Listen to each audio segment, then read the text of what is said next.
अल्हम्दुलिल्लाहि रब्बिल आलमीन वस्सलातु वस्सलामु अला सय्यिदिल मुरसलीन अम्मा बअदु फ़अऊज़ु बिल्लाहि मिनश शैतानिर रजीम बिस्मिल्लाहिर रहमानिर रहीम अस्सलातु वस्सलामु अलैका या रसूलल्लाह व अला आलिका व अस्हाबिका या हबीबल्लाह अस्सलातु वस्सलामु अलैका या नबियल्लाह व अला आलिका व अस्हाबिका या नूरल्लाह। মাদানী চ্যানেলের দর্শক, অনুষ্ঠান নবীর মুখে খোদার আদেশ সাল্লাল্লাহু আলাইহি ওয়াসাল্লাম নিয়ে আপনাদের খেদমতে হাজির হয়েছি। আল্লাহ রাব্বুল ইজ্জত জাল্লা ওয়া আলা আমাদের সকলকে কুরআনে মাজিদ, ফুরকানে হামিদ এবং হাদিসে তৈয়বার শিক্ষা অনুযায়ী জীবন পরিচালনা করার তৌফিক দান করুন। আমাদের প্রিয় নবী সাল্লাল্লাহু আলাইহি ওয়াসাল্লামের ফরমানে মুআজ্জম আলিশান হল, যেই ব্যক্তি আমার রাতের উপরে একবার দরুদ পড়ে আল্লাহর 10টি রহমত নাজিল হয়। দরুদ পড়তে থাকুন, রহমত বর্ষণ হতে থাকবে। যতটা অধিক হারে দরুদ পড়বেন ততটাই ব্যাপক আর 10 গুণ বৃদ্ধি করে আল্লাহ রহমত দান করবেন। তো কেন নয়, রহমতেরই বৃষ্টি হাসিল করার জন্য আমরা দরুদে পাক পড়তে থাকব। সল্লু আলাল হাবিব সাল্লাল্লাহু তাআলা আলা মুহাম্মদ সাল্লাল্লাহু আলাইহি ওয়াসাল্লাম। মাদানী চ্যানেলের দর্শক, আমাদের অনুষ্ঠানের মধ্যে বিশেষভাবে সে আয়াতে মুবারকা যেগুলোতে আল্লাহ রব্বুল আলামিন কুল বলে আপন মাহবুব সাল্লাল্লাহু আলাইহি ওয়াসাল্লামকে কোনো বিষয়ে হুকুম ইরশাদ করেছেন। আর সে আয়াতে মুবারকার কখনো পূর্বে সম্বোধনকারী তারা কখনো মুশরিক, কখনো কাফের, অথবা কখনো তাদারাত সম্বোধন ইয়াহুদি এবং নাসারা, আর কখনো ডাইরেক্ট এই আয়াতে মুবারকা যেগুলোর মাধ্যমে সম্বোধন করা হচ্ছে সেটা নবী পাক আলাইহিস সালাতু ওয়াসসালাম এর জন্য কিংবা ওনার উম্মতিদের জন্য বিভিন্নভাবে সে আয়াতের মধ্যে আহকাম আল্লাহ নাজিল করেছেন। তো আলা হযরতের ভাইজান মাওলানা হাসান রেজা খান কত সুন্দর বলছেন যে কুল कहकर अपनी बात भी लब से तेरी सुनी, कुल कहकर अपनी बात भी लब से तेरी सुनी, अल्लाह को है इतनी गुफ्तगू तेरी पसंद। যে আপনার কথা, আপনার আলোচনা আল্লাহর কতই না পছন্দ, যে হুকুম আল্লাহর, কিন্তু প্রিয় মুস্তাফা সাল্লাল্লাহু আলাইহি ওয়াসাল্লামের মাধ্যমে ইরশাদ করেন যে আপনি ইরশাদ করুন।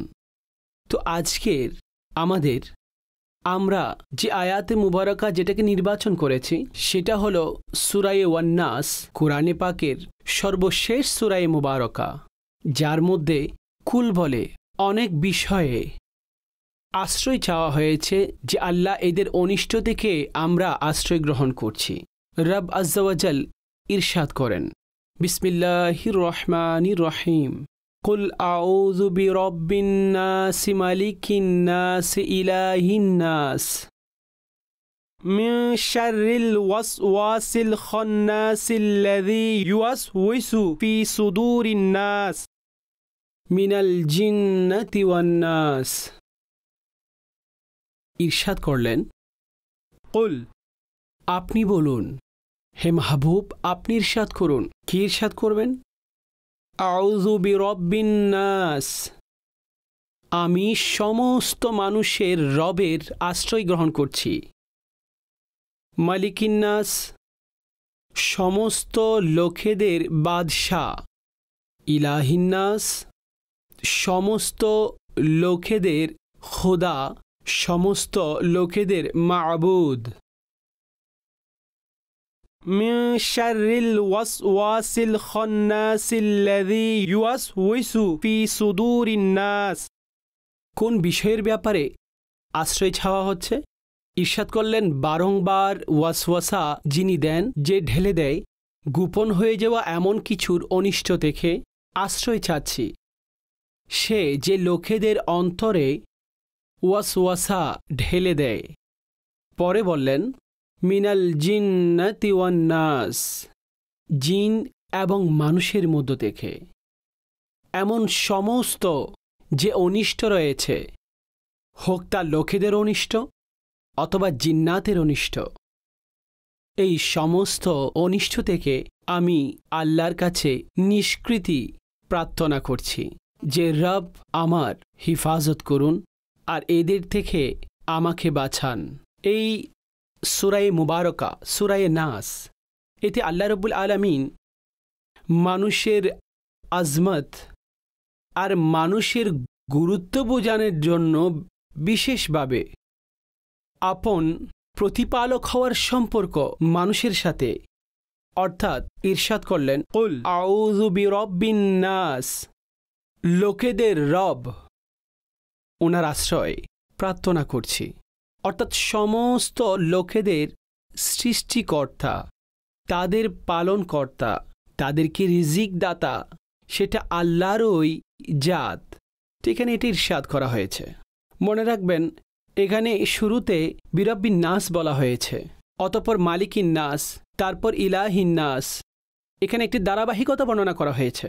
আর এর মধ্যে সূরায়ে নাসের মধ্যে প্রথমে বিরাব্বিন নাস একবার, মালিকিন নাস দুইবার, ইলাহিন নাস তিনবার, আর আল্লাযী ইউওয়াসউইসু ফি সুদুরিন নাস চারবার, আর মিনাল জিন্নাতি ওয়ান নাস পাঁচবার।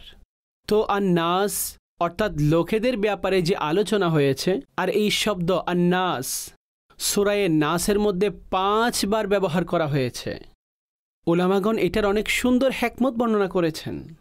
ইরশাদ করলেন প্রত্যেক যে বাক্যগুলো ইরশাদ করা হয়েছে আর এগুলোর প্রেক্ষাপটের বিবেচনায় সেখানে মূলত রব এখানে নিজের সিফাতগুলোও বর্ণনা করে দিয়েছেন। বিরাব্বিন নাস বলেছেন যে সেই রব যিনি লোকেদের রব, তাদের প্রতিপালক। তো মানুষের কাছে সর্বপ্রথম যে অবস্থা আসে সেটা হচ্ছে শৈশব। মানুষ জন্মগ্রহণ করে এবং তার কাছে শৈশব আসে। তো সর্বপ্রথম আল্লাহ বিরাব্বিন নাস বলে ইরশাদ করেছেন, অর্থাৎ যিনি লোকেদের পালনকর্তা, মানুষকে দানকারী, রিজিক দানকারী। রবের অর্থ কি? পালনকর্তা। তো সর্বপ্রথম এটাই উল্লেখ করেছেন। আচ্ছা, অতঃপর মানুষ যখন যৌবনে পদার্পণ করে, এখন তার বিভিন্ন রকম কিছু এমন অশালীন অবস্থা, ভুল পথ প্রদর্শন, গোমরাহির রাস্তা, আর বিভিন্ন রাস্তায় মূলত অনেক সময় সে পথভ্রষ্ট হয়, সে রাস্তাগুলোতে চলে যায়। তো এখানে আল্লাহ রাব্বুল আলামিন মালিকিন নাস বলেছেন যে লোকেদের বাদশাহ, লোকেদের আসল মালিক বাদশাহ তিনি রব।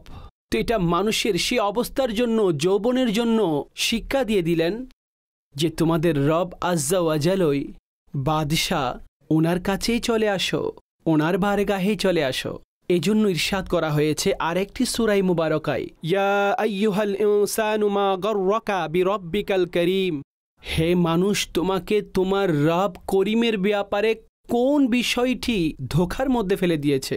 আল্লাযী খলাকাকা ফাসাওয়াকা ফাআদালাকা ফি আইয়ি সূরাতিম মা শাআ রাক্কাবাক। ইরশাদ করলেন সেই রব যিনি তোমার অঙ্গ বানিয়েছেন, তোমার চেহারা বানিয়েছেন যেভাবে তিনি চেয়েছেন, তোমাকে সৃষ্টি করেছেন।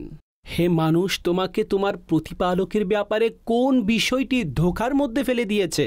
আর রব্বে করিমের ব্যাপারে তোমার রব তো অধিক দয়াময়, তোমার রব তো অধিক শানওয়ালা। তো এখানে মালিকিন নাস বলা হয়েছে। আচ্ছা, এরপর ইলাহিন নাস অর্থাৎ তৃতীয় ধাপ, যেটাতে মানুষ পৌঁছে যৌবনের পরে বড় অবস্থায়। তো বেশিরভাগ ক্ষেত্রে এই বয়সে মানুষ আল্লাহর বারগাহে সিজদাকারী হয়, ঝুঁকে পড়ে, ভয় পায়। যে ইবাদত পূর্বে করেনি সে ইবাদতও করতে এখন লেগে পড়ে। তো এখানে রব ইলাহিন নাস তৃতীয় ধাপের মধ্যে বর্ণনা করেছেন, অর্থাৎ লোকেদের মাবুদ, মানুষ যার ইবাদত করে। তো এখানে তৃতীয় ধাপে যখন মানুষ প্রবেশ করে, তো আল্লাহ আপন সিফত ইলাহ দিয়ে অর্থাৎ মাবুদের সাথে সম্পৃক্ত করে বর্ণনা করেছেন। আর আল্লাহ ছাড়া কেউ ইবাদতের যোগ্য নেই। আচ্ছা, অতঃপর চতুর্থ অবস্থান আর নাস দ্বারা উদ্দেশ্য সলেহীন, এটাও হতে পারে।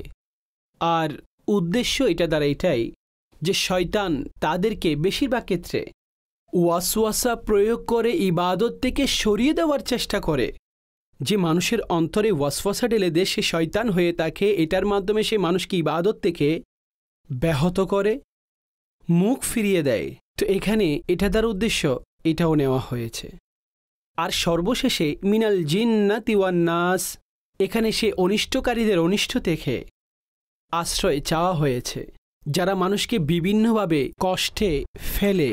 এখানে এটা দ্বারা এটাই এইভাবে, অর্থাৎ সর্বশেষে এই অনিষ্টকারীদেরকে উল্লেখ করেছেন এবং তা থেকে আশ্রয় সেটা প্রার্থনা করা হয়েছে। মাদানী চ্যানেলের দর্শক, মালিকি নাস সমস্ত লোকেদের বাদশাহ, এটা তো আল্লাহ রাব্বুল আলামিন, যে যিনি সমস্ত কাজের পরিচালনাকারী, তিনি সবার প্রকৃত হাকিম, মালিক, মুখতার।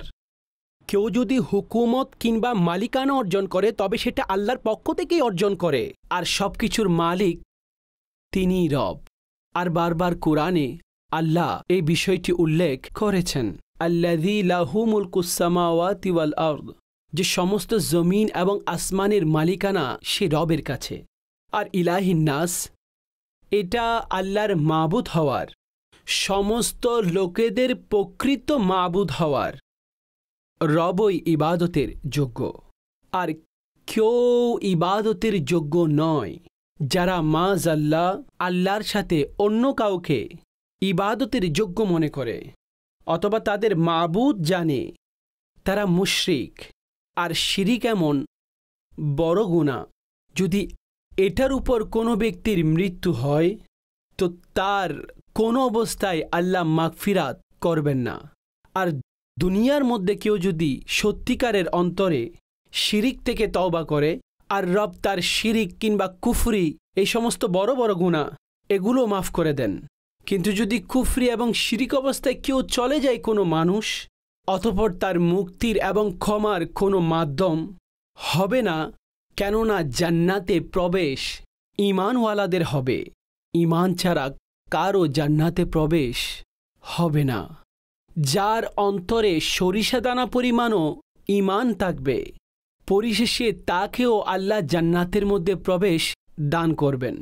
যারা আপন খারাপ কাজ এবং সেই কাজগুলোর কারণে জাহান্নামে যাবে, তাদেরও পরিশেষে আপন শাস্তি পূরণ হওয়ার পরে জান্নাতে প্রবেশ করানো হবে। কিন্তু কখন? যখন মৃত্যু তাদের ঈমানের উপর হবে। আল্লাহ আমাদের সকলের ঈমানকে হিফাজত করুন। আর এখানে আশ্রয় চাওয়া হয়েছে সেই শয়তান থেকে, সেই খান্নাস থেকে, যে গোপনে থাকে, আমাদের দুশমন সে, আমরা দেখতে পাই না কিন্তু সে আমাদের দেখতে পায়। শয়তান আমাদের দেখতে পায়, সে আমাদের উপর হামলাও করে থাকে, আমরা দেখতে পাই না কিন্তু তার কাছে সবকিছু, আমাদের সবকিছু সে জানে। সে ডান দিক থেকেও আসে, সে বাম দিক থেকেও আসে, সে সামনে থেকেও আসে, সে পিছন থেকেও আসে। শয়তান এটা আল্লাহ রাব্বুল আলামিনের বারেগাহে বলেছিল যে আমি তো তোমার সরল পথের উপর বসে থাকব। কুরআনে পাকে এটি ইরশাদ করা হয়েছে।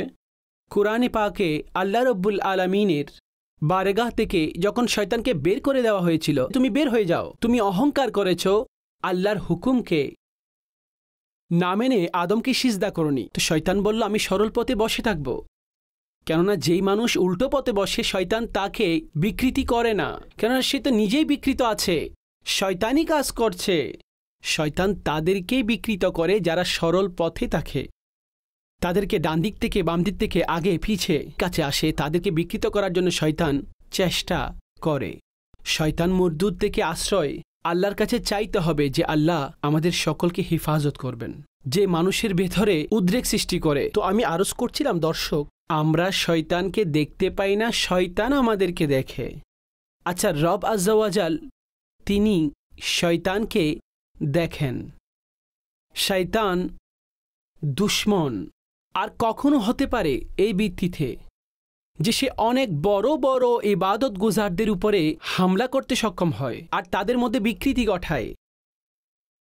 কিন্তু আমার রব অনেক বড় শক্তিমান কবি, তার কাছ থেকে সাহায্য প্রার্থনা করব যে শয়তান থেকে আমাদেরকে নিরাপদ করুন, যেই শয়তানকে রব দেখেনও আর সবচাইতে বেশি কুদরতওয়ালা, পাওয়ারওয়ালা, তো এখানে সেই শয়তান থেকে এইভাবে আশ্রয় চাওয়া হয়েছে। মনে রাখবেন, একটি হলো ওয়াসওয়াসা, মানুষের অন্তরে ওয়াসওয়াসা ঢালা, উদ্রেক সৃষ্টি করা, ওয়াসওয়াসা শয়তানের পক্ষ থেকে হয়ে থাকে। আর একটি হলো ইলহাম, এটা কোনো কথা পূর্ব থেকে জানা, এটা আল্লাহওয়ালাদের অন্তরে হয়ে থাকে, আল্লাহর নেক বান্দাদের অন্তরে হয়ে থাকে।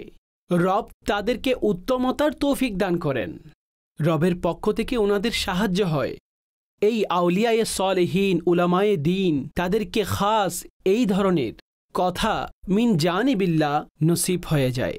আর ওয়াসওয়াসা এটা মিন জানিবি শয়তান হয়ে থাকে। এজন্য যে ওয়াসওয়াসা হয়ে থাকে তা দিন থেকে বেশিরভাগ বাধা প্রদান করা হয়ে থাকে, দিনের আহকামের উপর চলতে সে বাধা প্রদান করে। কিন্তু ইলহাম এটা তার ঈমানকে আরও বেশি মজবুত করে দেয় আর দিনের উপর আমলকারী তার মধ্যে মজবুতি দান করেন। তো মাদানী চ্যানেলের দর্শক, ওয়াসওয়াসা থেকে পানা চাওয়া হয়েছে। ওয়াসওয়াসা মানুষের অন্তরে শয়তান এতটাই ঢেলে দেয়, মানুষ নামাজের জন্য চিন্তা করে যে আমি নামাজ পড়তে যাব, শয়তান তার অন্তরে উদ্বেগ সৃষ্টি করে। বিভিন্ন ধরনের কাজের কথা, এই কাজ রয়েছে, এগুলো স্মরণ করিয়ে দেয়। আচ্ছা, যদি সে শয়তানকে মেনে নেয়, সে এমনিতে নামাজ থেকে দূরে সরে গেল।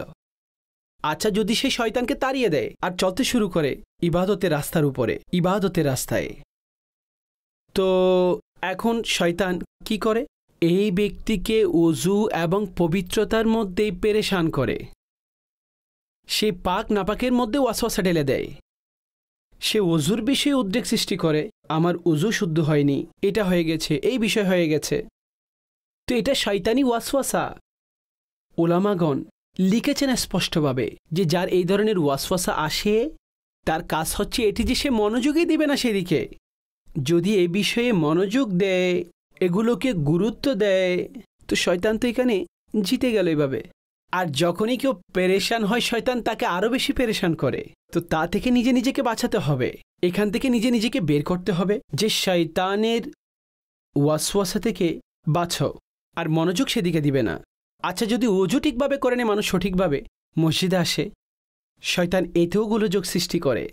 জি, শয়তান তাকে নামাজ পড়া অবস্থায় গোলযোগ সৃষ্টি করে, এই কাজ ওই কাজ, এদিক মনোযোগ ওইদিক মনোযোগ। মানুষ চিন্তা করে 1 ঘন্টা দাঁড়াতে হবে।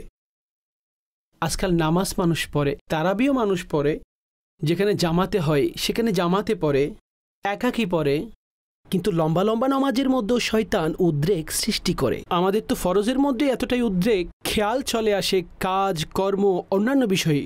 আমরা বলে থাকি ইমামের কাজ, ইমাম সামনের দিকে নিয়ে যাবে, 4 রাকাত নিজেই পড়িয়ে দিবে, 2 রাকাত 3 রাকাত যা নামাজ রয়েছে পড়িয়ে দিবে, আমাদের কি? না, মাদানী চ্যানেলের দর্শক, এটা শয়তানি চিন্তা হয়ে থাকে যেটা আমাদেরকে নামাজ থেকে বিকৃত করে। সে আমাদের মনোযোগ সরিয়ে দেয়। আমাদের দৃঢ় থাকতে হবে, মনোযোগ আমাদের দৃঢ় করতে হবে এবং নামাজের দিকে মনোযোগ দিতে হবে। আচ্ছা, সে কাজ মনে করিয়ে দিবে, আর রবের পক্ষ থেকে একজন ফেরেশতা বলেন, হে ইবনে আদম, তুমি কতটাই সৌভাগ্যবান, রবের বারেগাহে চলে এসেছ।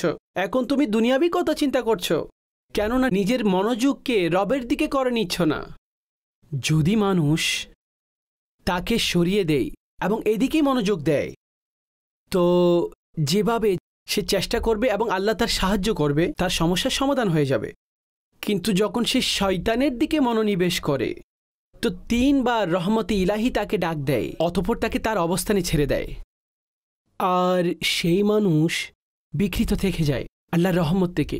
অর্থাৎ মানুষ আল্লাহর রহমত থেকে মাহরুম হয়ে যায়, আল্লাহর রহমত তার থেকে মুখ ফিরিয়ে নেয়। তো এটা শয়তানি ওয়াসওয়াসা হয়ে থাকে, মানুষকে বিভিন্নভাবে পেরেশান করে। জাকাতের সময় আসলে তখনও ওয়াসওয়াসা অন্তরের মধ্যে ঢালে, এতগুলো টাকা জাকাতের মধ্যে চলে যাবে। অন্য কোথাও খরচ করার সময় আসলে তখনও শয়তান তাকে গরিবের ভয় দেখায়, তুমি গরিব হয়ে যাবে, গরিবদের অন্তর্ভুক্ত হয়ে যাবে। যখন আল্লাহরও ওয়াদা যে তুমি দাও আল্লাহর বারেগাহে, রব কতটা বাড়িয়ে তোমাকে দান করবেন। তো এখানে ওই শয়তানের সেই ওয়াসওয়াসা থেকে এখানে পানা চাওয়া হয়েছে। মাদানী চ্যানেলের দর্শক, শয়তান সে মানুষকে কোনো আওয়াজ দ্বারা, কোনো বাক্য বলে এভাবেই বিকৃত করে না, বরং তার অন্তরের মধ্যে আসর করে।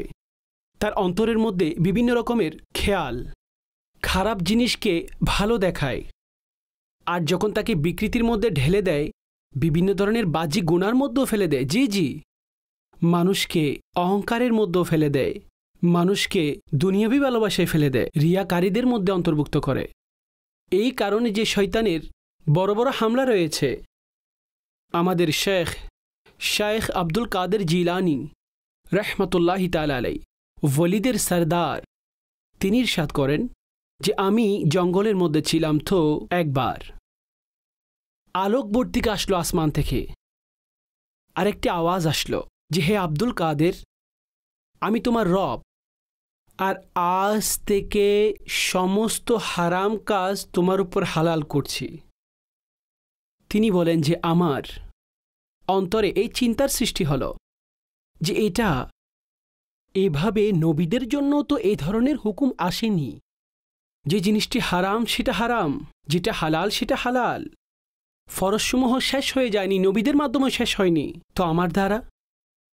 তো বলল, হে শয়তান মরদুদ, তুই শয়তান, তুমি শয়তান, তুমি মরদুদ।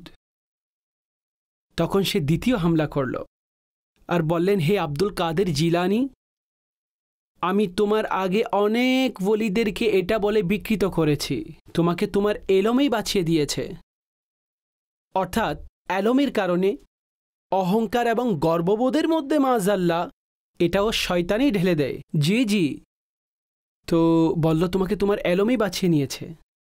তো আমাদের আব্দুল কাদের জিলানী গৌসে আজম রাদিয়াল্লাহু তাআলা আনহু ইরশাদ করলেন, আমার জ্ঞান ধারা নয়, আমার রবের ফদল আমাকে বাঁচিয়ে নিয়েছে।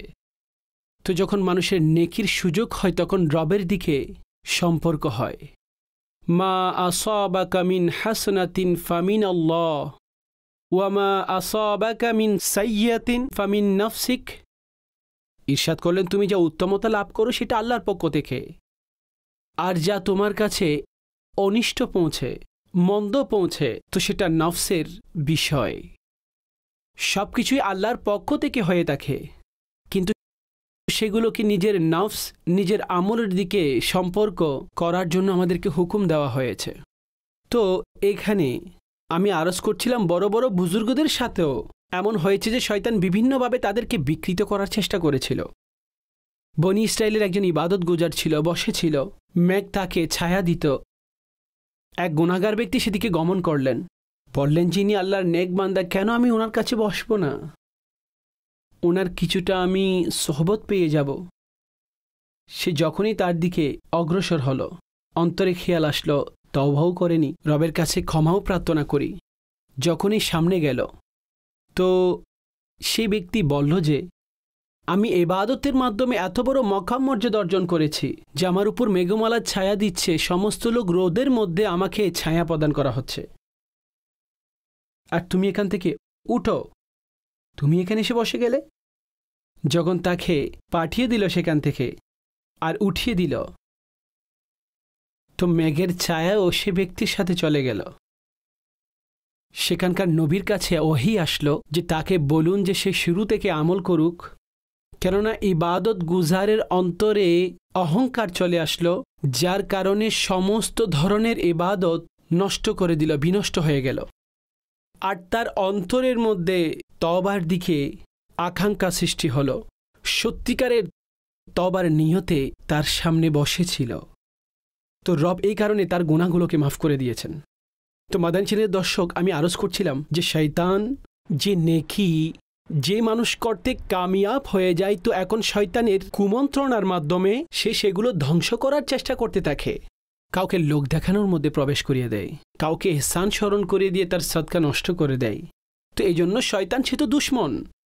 তার আসল উদ্দেশ্য হচ্ছে এটি যে কেউ ভালো কাজ করে, নেকির কাজ করে সওয়াব অর্জনের মাধ্যমে জান্নাতে প্রবেশ করার চেষ্টা করছে, তার সে নেকিকে কোনোভাবে নষ্ট করে তাকে জাহান্নামের দিকে পৌঁছে দেওয়া, মাযাল্লাহ। আর তার চেষ্টাই এটা, নেকি পরিপূর্ণ হলো, প্রথমে চেষ্টা করে নেকি না হওয়ার, আর যখন মানুষ একেবারে নেকি অর্জন করে নেয়, তো তারপরে অতঃপর তার চেষ্টা থাকে তার নেকিগুলোকে যে কোনোভাবে নষ্ট করে দেওয়া। তো এই জন্য শয়তানের বড় শক্তিশালী হামলা হলো, আর মজবুত হামলা সে অন্তরে হামলা করে। কিন্তু আমার রব অনেক শক্তিশালী, শক্তিসম্পন্ন। আমরা আপন রবের কাছে দোয়া করছি এবং আল্লাহর কাছে আশ্রয় চাচ্ছি, মালিক এই শয়তানের অনিষ্ট থেকে, মানুষের অনিষ্ট থেকে, জিনেদের অনিষ্ট থেকে আমাদের হেফাজত করুন। জিন এবং মানুষেরও ওয়াসওয়াসা থেকে আমাদের মাহফুজ করে নিন, যে যারা আমাদের নেকি রাস্তা থেকে ব্যাহত করার চেষ্টা করছে আর বিকৃত করে। হযরত আয়েশা সিদ্দিকা রাদিয়াল্লাহু তাআলা আনহা তিনি ইরশাদ করেন, রাসূলুল্লাহ সাল্লাল্লাহু আলাইহি ওয়াসাল্লাম রাতের সময় যখন বিছানা মুবারকে তশরিফ নিতেন, তো আপন উভয় হাত মুবারক একত্রিত করে সেখানে দম করতেন আর কুল হুয়াল্লাহু আহাদ এই সূরা অর্থাৎ সূরা ইখলাস আর কুল আউযু বিরাব্বিল ফালাক আর কুল আউযু বিরাব্বিন নাস পরে আপন মুবারক হস্তদ্বয় মাথা মুবারক থেকে সমস্ত শরীর মুবারক পর্যন্ত ফেরাতেন যতটুক সে হাত মুবারক পৌঁছত। আর এই কাজটি 3 বার করতেন। কিতাব ফাজাইলুল কুরআন আর বাবুল মুআওয়াযাত বুখারী শরীফের মধ্যে এই হাদিস মৌজুদ রয়েছে যে নবী পাক সাল্লাল্লাহু আলাইহি ওয়াসাল্লাম এই আমল করতেন যে 3 বার, অর্থাৎ সূরায়ে ইখলাস, সূরায়ে ফালাক, সূরায়ে নাস প্রথমে পড়তেন এবং আপন হস্ত মুবারক অর্থাৎ এগুলোকে আপন হস্তদ্বয়কে তিনি একত্রিত করতেন এবং এগুলো পড়তেন। আর মুবারক হাতগুলোকে মাথার উপর ঘোরাতেন আর শরীরের মধ্যে যতটুকু পৌঁছানো সম্ভব ততটুকু ঘোরাতেন। আমাদের উচিত এটা পড়া, আর আপনি এটা পড়ুন এবং এটার পর আপন হাতের উপরে, আপনার এই শরীরের উপরে, মাথার উপরে এখানে এভাবে হাত ঘোরান আর এটা পড়ুন, আপনার বাচ্চাদের শেখান। অনেক উপকারী ওয়াজিফা যা রাসূলুল্লাহ সাল্লাল্লাহু আলাইহি ওয়াসাল্লাম এর পক্ষ থেকে আমাদের অর্জিত হয়েছে। আরেকটি হাদিসে পাক একজন সাহাবী বলেন, হযরতে আব্দুল্লাহ বিন খুবাইব রাদিয়াল্লাহু তাআলা আনহু তিনি বর্ণনা করেন, আমাদের কাছে হালকা বৃষ্টি হলো আর সে সময় অন্ধকার ছেয়ে গেল। তো আমরা নবী পাক সাল্লাল্লাহু আলাইহি ওয়াসাল্লামের অপেক্ষা করছিলাম যাতে তিনি আসেন এবং আমাদের নামাজ পড়ান। অতঃপর হুজুর পুরো নূর সাল্লাল্লাহু আলাইহি ওয়াসাল্লাম আমাদের নামাজ পড়ানোর জন্য তশরিফ আনলেন আর ইরশাদ করলেন, পড়ো। আমি আরজ করলাম, কি পড়ব? ইরশাদ করলেন, সকাল সন্ধ্যা 3 বার কুল হুয়াল্লাহু আহাদ সূরা ইখলাস, কুল আউযু বিরাব্বিল ফালাক সূরা ফালাক আর কুল আউযু বিরাব্বিন নাস এগুলো পড়ো। আর এটার তেলাওয়াত তোমাকে সমস্ত মন্দ বস্তু থেকে বাঁচিয়ে দিবে, এটা তোমাকে সমস্ত মন্দ জিনিস থেকে বাঁচিয়ে দিবে, তুমি এটা পড়তে থাকো।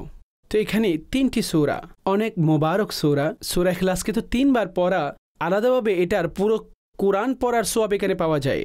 তো এই সূরাগুলো পড়ুন। অনেক লোকেরা এটা বলে থাকে বাচ্চা ভয় পায়, অনেক সময় বিদ্যুৎ চমকালে তো ভয় লাগে, ঝড় তুফান আসলে ভয় লাগে, এমন অনেক ধরনের বিষয়, অথবা মানুষের বদ নজর থেকেও। জি হ্যাঁ, নজর এটা সত্য, নজর এটা সত্য। আর এখান থেকে বাঁচার জন্য সূরা ফালাক এবং সূরা নাস এগুলো পড়তে থাকা উচিত, এগুলো পড়তে থাকা উচিত। আপনি পরে আপনার বাচ্চাদের উপর দম করুন, ইনশাআল্লাহ এগুলোর বরকত পাবেন। মাদানী চ্যানেলের দর্শক, এই সূরা মুবারকা যেগুলোর মধ্যে আল্লাহ আপন প্রিয় হাবিব সাল্লাল্লাহু আলাইহি ওয়াসাল্লামকে কুল বলে ইরশাদ করেছেন, আমাদের সে আলোচনা চলছিল। আর সূরা নাসের আলোচনাও পরিপূর্ণ হয়েছে। এই শেরের উপরে আলোচনা শেষ করছি। আলা হযরতের ভাইজান তিনি বলেন, ইরশাদ করেন, কুল कहकर अपनी बात भी लफ्ज़ से तेरे सुनी, अल्लाह को है इतनी गुफ्तगू तेरी पसंद। आमीन बिजाहि नबी अमीन सल्लल्लाहु अलैहि वसल्लम।